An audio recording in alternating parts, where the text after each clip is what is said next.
Alright, hey there, people of the interwebs. It's me, Brandon Noel, messing around, trying something different uh, with that, Saturday morning cartooning thing.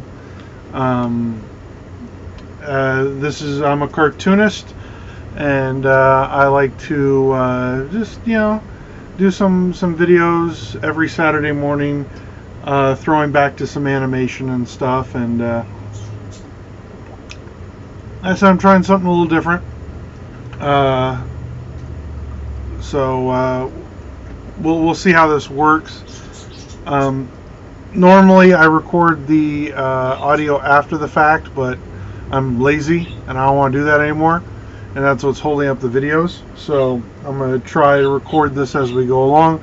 Those are my lovely birds chirping in the background. Wonder Woman just came out, so I'm going to be doing a Wonder Woman sketch based off of the 60s, maybe late 70s. I don't know when it came out. The Super Friends. I can't even remember that animation studio. The classic Super Friends cartoon. Chippo and the Wonder Twins.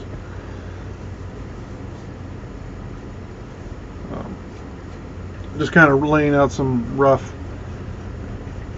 guidelines. I did see the Wonder Woman movie. By the time this comes out, I guess I'll be past the spoiler, the 2 week, the 2 week spoiler rule, as it were. I liked it.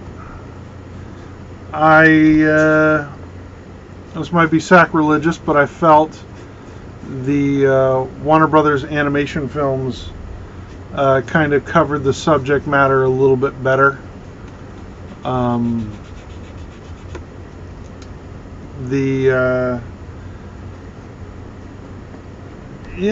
I think the animation did her better. But it's a very lovely film, and I know a lot of people love it, and I don't want to trash on it.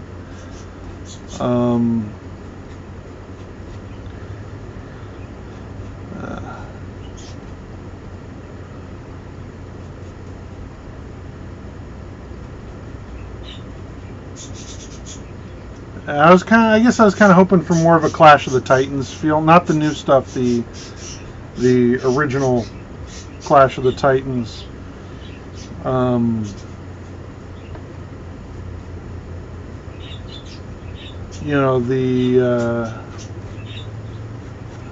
1970s Clash of the Titans, the good one.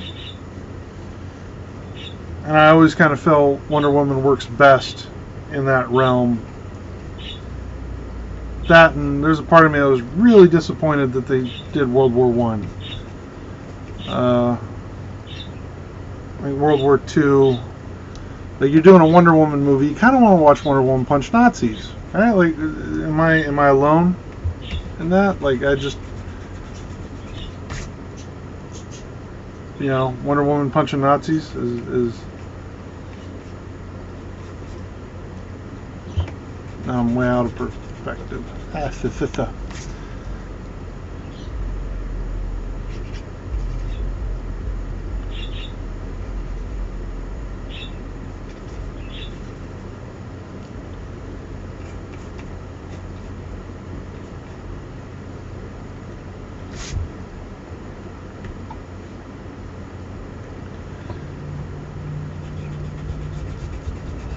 Having a little problem with the right arm.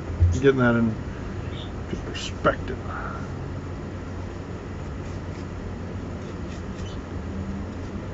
There we go.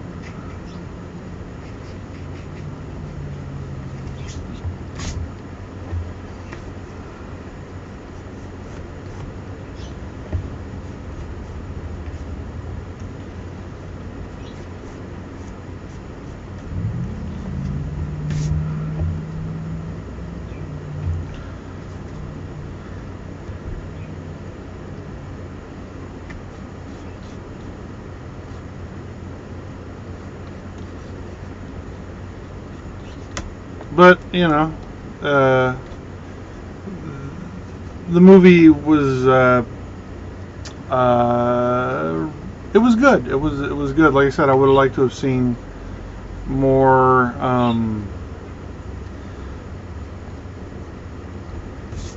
I would have liked to have seen a little bit more of the gods. I don't like the fact that they say, you know, all the gods are dead. Minus now Wonder Woman. But this is the first film in the new DCEU that I actually felt was a movie. It wasn't like an extended trailer. Or it wasn't. I had serious problems with Batman v Superman and Man of Steel. I'm still angry over. So.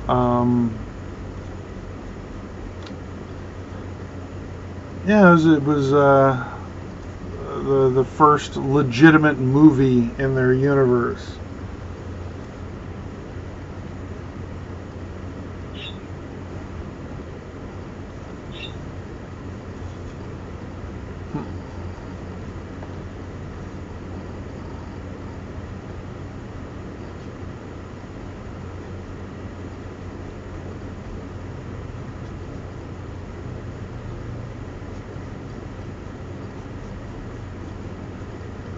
I'm totally blanking on the artist who came up with these designs. He's a really good artist. He also did the designs on like Space Ghost and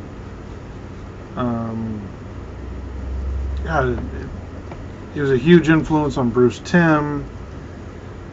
Just blanking. Normally I'm an encyclopedia about this kind of stuff, but then the second the camera comes on, I just blank.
I don't think the Super Friends gets enough love or credit.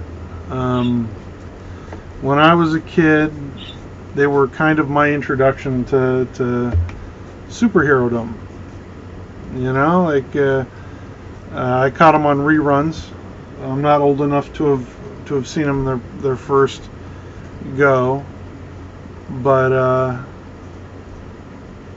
I caught like my first exposure to Darkseid and Firestar and all that was like Challengers of the Super Friends. So, like my whole introduction to like the Kirby pantheon comes from this cartoon. A really well done cartoon, by the way. A lot of people don't want to give it the credit it deserves because it is a little goofy.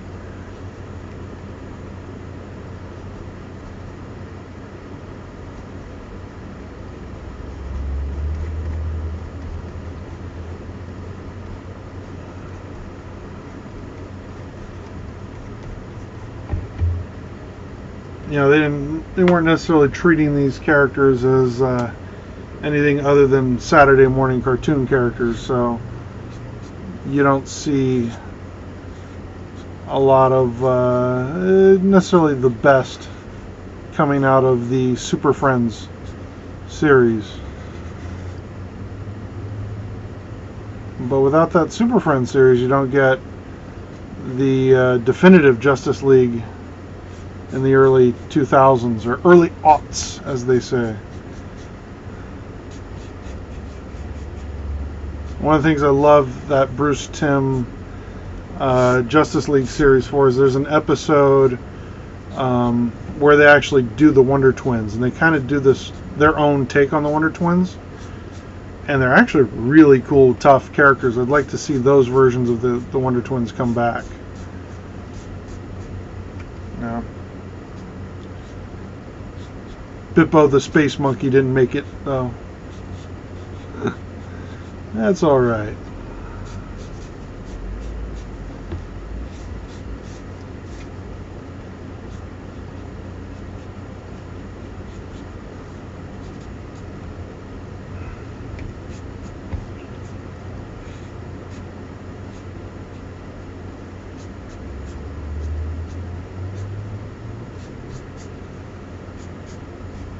But yeah, this is probably my first.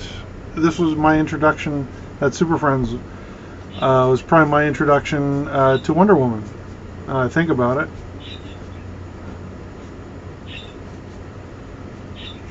The Linda Carter series, as incredible as it is, wasn't really in reruns the way the Batman '66 series was. At least in my area, it might have been. Different networks ran different things. Back then in the pre-cable affiliate network era time. So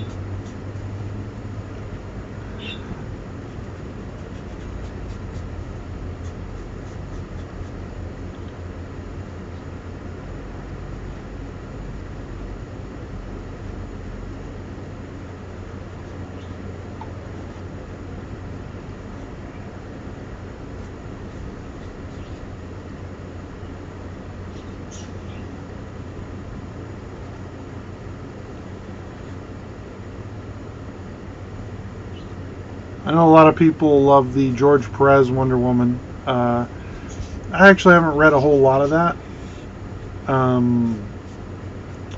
I was reading a lot of 90s Wonder Woman, and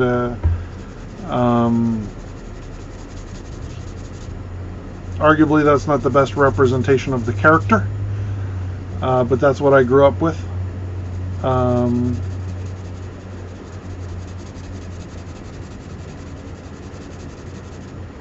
And she's just a fun character. Like, I think, well, not fun, she's very important. Don't get me wrong, but I always like it when they can do something a little bit like was it the Justice League episode, My Little Piggy? You know, like they're fighting a god from I want to say Plato's Republic, but that's not right.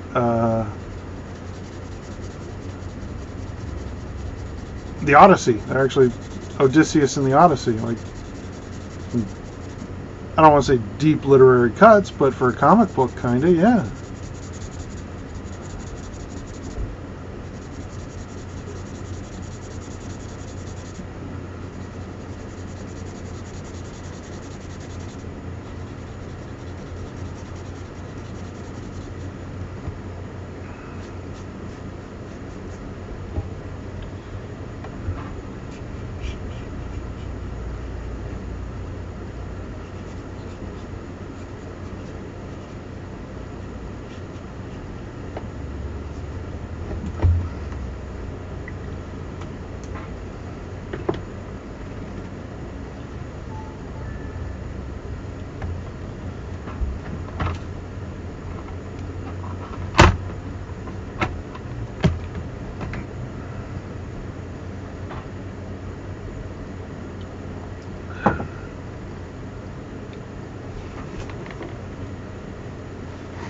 This is a nifty little pen. I really enjoy it. It's a brush pen that is filled with water, just complete water. So I have my dry watercolor over here that I can, squirt some water into and play with. Now again, these aren't the traditional Wonder Woman colors. These are from the 60s Super Friends. So don't yell at me when I start throwing some different kinds of colors around.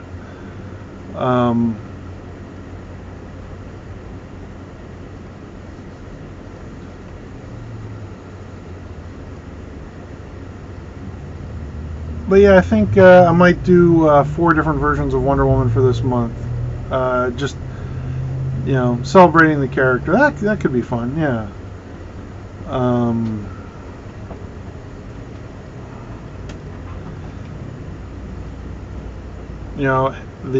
Was it Hanna-Barbera? Yeah, it was Hanna-Barbera who did the Super Friends.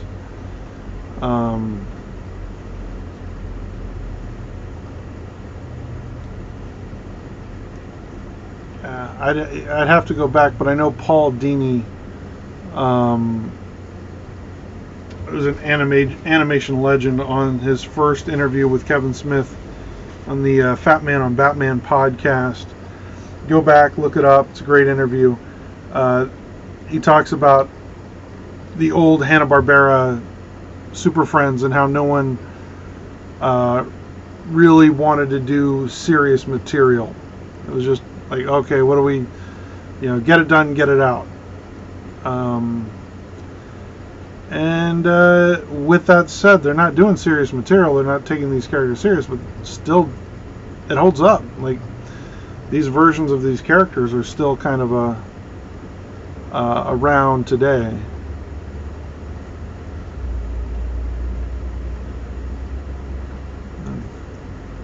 I never saw them on Saturday morning, but I did watch them on. They were running. I forget what network was running the Super Friends in the afternoon, and that was my introduction to Firestar and all those characters. Like, I remember Firestar was just like that was just incredible. And Cyborg.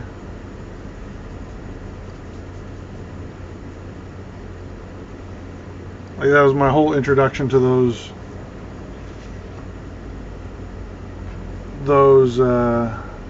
characters. They didn't do this in the new Wonder Woman movie, but in the comics, the reason why she's wearing red, white, and blue is when she goes to take Steve Trevor back to man's world. There's a Amazonian rule as a respect to foreign countries. Their emissaries will drape themselves in the flag of the foreign country. So that's why she's actually wearing red, white, and blue. It is the American flag. And in the early versions of the character, the Golden Age, it, like, she was wearing a dress or like more shorty shorts. So it could have been like just a flag sewed up real quick and turned into a dress.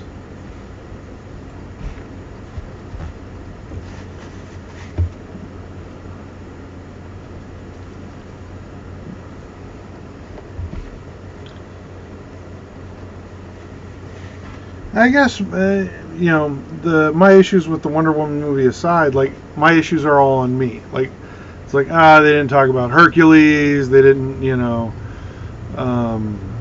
they killed off all the gods. It's has nothing to do with the actual movie itself. It's just stuff I wish they had done. The movie itself is not bad, minus in the opening sequence of the movie, we get a flashback inside of a flashback. And that just drives me crazy.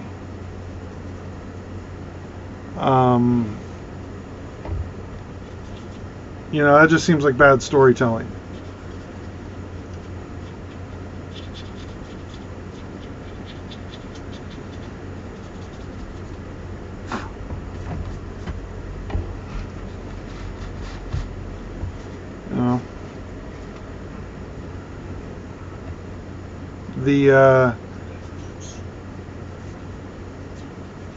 You know, then they cut out Steve Trevor calling her Angel and all that kind of symmetry or not symmetry, you know, kind of stuff. I think they missed a couple of nice opportunities.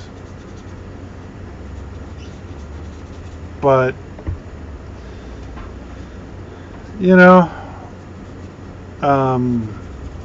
with that said, please don't hate me. Like, I understand the importance of this film and why everyone loves this movie.